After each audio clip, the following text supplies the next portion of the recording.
E além dessa ação, nesta quinta-feira, a Polícia Federal concluiu o inquérito do caso da venda e recompra de joias recebidas por Jair Bolsonaro em viagens oficiais. Repórter Bruno Pinheiro, chegando aqui ao Jornal Jovem Pan, a PF já enviou o relatório ao Supremo e indiciou o ex-presidente por quais crimes? Bruno, boa noite, bem-vindo e bom trabalho.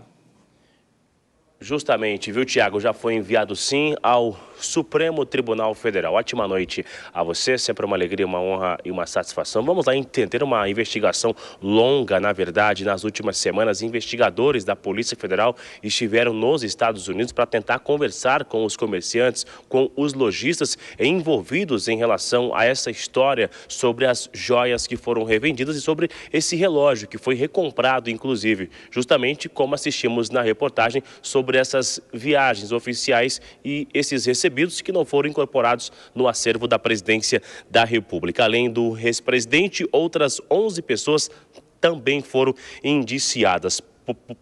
Isso acaba sendo essa acusação de peculato, na verdade, e essa associação criminosa e lavagem de dinheiro. O ex-presidente sempre negou qualquer irregularidade, alegando que era justamente a sua equipe que recebia esses objetos e que eles não foram incorporados porque não tinham conhecimento, na verdade, que de fato não existe nada de irregular. Além disso, tem também o comprovante de vacinação que, de acordo com o entendimento da Polícia Federal, dos investigadores, sim, o ex-presidente acabou utilizando, levando alguma vantagem. Ele e os seus ex-assessores também e familiares, justamente com esse comprovante de vacinação que foi em Duque de Caxias, onde houve então essa operação da Polícia Federal nesta quinta-feira. Agora a expectativa de um novo inquérito realmente para apurar essa investigação. É importante ressaltar que ainda sobre o comprovante de vacinação, os investigadores conseguiram levantar e apontar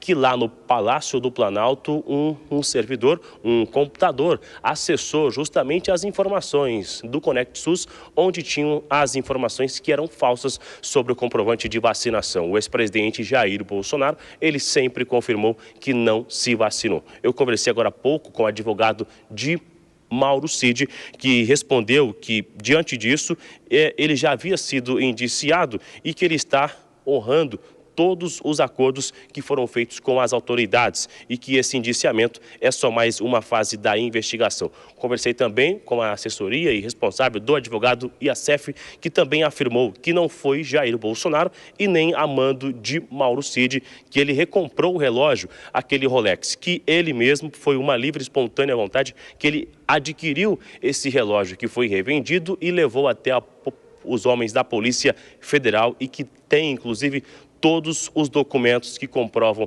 essa informação. Agora, esse caso, ele acaba sendo enviado para o ministro Alexandre de Moraes, para o STF, e na sequência enviado para a PGR, que vai avaliar todo esse material que foi levantado, toda essa investigação e vai então responder, se é suficiente para a denúncia ou arquivamento do caso. A gente aguarda. O ex-presidente Jair Bolsonaro ainda não se manifestou, já os seus aliados estão se manifestando nas redes sociais, fazendo até uma comparação sobre os outros casos, outros investigados, outras pessoas que foram indiciadas em situações muito diferentes. E aí, essa comparação acaba gerando uma enxurrada de comentários nas redes sociais. A gente aguarda, então, quando este sigilo for retirado e ver os apontamentos feitos pela Polícia Federal. Tiago Biagi. Ô Bruno, e só para complementar, para você reforçar a informação, o Supremo já recebeu o inquérito?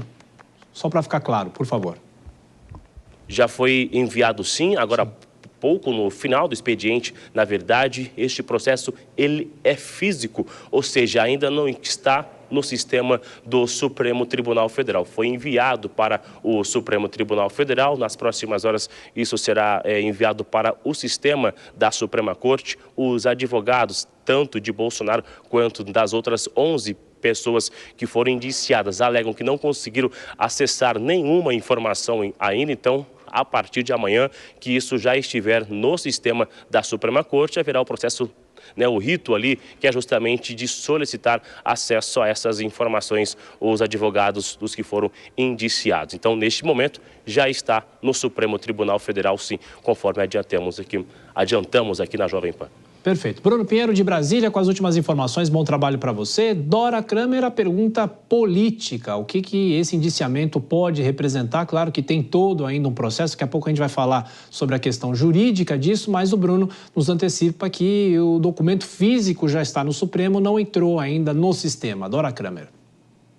Olha, isso vai para a mão da PGR, né? Paulo Gonet, que está em férias, quando ele voltar, os dois indiciamentos, que o ex-presidente Jair Bolsonaro já está indiciado no caso das vacinas e agora indiciado no caso das joias. Lembrando que o Paulo Gonet é muito menos condescendente do que o antecessor dele, Augusto Aras. Agora, é um problema, porque são duas notícias no mesmo dia que tem uma repercussão regional e outra repercussão nacional, ambas no campo bolsonarista. Essa operação em Duque de Caxias atinge um aliado, o ex-prefeito Washington Reis, um aliado do ex-presidente Jair Bolsonaro, que é secretário de Estado, secretário de Transportes do governador Cláudio Castro, e por hora nada indica que o Washington Reis vá sair do cargo, e todos esses apoiam, tem um candidato a prefeito, que é o Alexandre Ramagem. Isso pode ter alguma repercussão. E no plano nacional, é claro que isso esvazia o discurso anticorrupção, que é usado por esse campo contra o governo, né? Então, é claro que tem um efeito, não naquele nicho mais fiel, porque esse não se importa com nada. A esquerda e a direita, é sempre assim. Mas tem ali um meio de campo que, obviamente, isso é prejudicial. Lembrando que não são as únicas ações na justiça, na polícia, que atingem o ex-presidente Jair Bolsonaro. Já se esperava. Então, quando o campo do ex-presidente reage dizendo que isso é uma politização, que é polarização, ouvi hoje o próprio Washington Reis dizendo que a polarização está dentro do programa. É assim que se reage sempre, mas não é isso que a justiça leva em consideração, né? Então, claro que pode complicar. E só acrescentando, Dora, você já falou um pouco sobre essa operação da Polícia Federal, isso mostra que há ainda uma investigação em andamento e que essa investigação pode atingir outras pessoas, né? Pois é, pode ampliar. A gente estava, aquilo ali até agora era mais ou menos um caso isolado. O que a gente está vendo ali pelas primeiras informações é que a Polícia Federal desconfia de um esquemão de pessoas que eram contra a aplicação da vacina, de um lado, e de outro lado, se valiam desses certificados falsos para ter acesso, para viajar ou para ter acesso em locais em que a vacinação era exigida. É isso que a Polícia Federal está investigando. E, claro, e como você disse, isso pode ou não sabemos, é uma desconfiança, uma suspeita da polícia de que isso pode revelar um esquema até de, eu ouvi um termo hoje, balcão de negócios, uma coisa muito bem organizada, sabe, para se fazer esse tipo de produção de certificados falsos.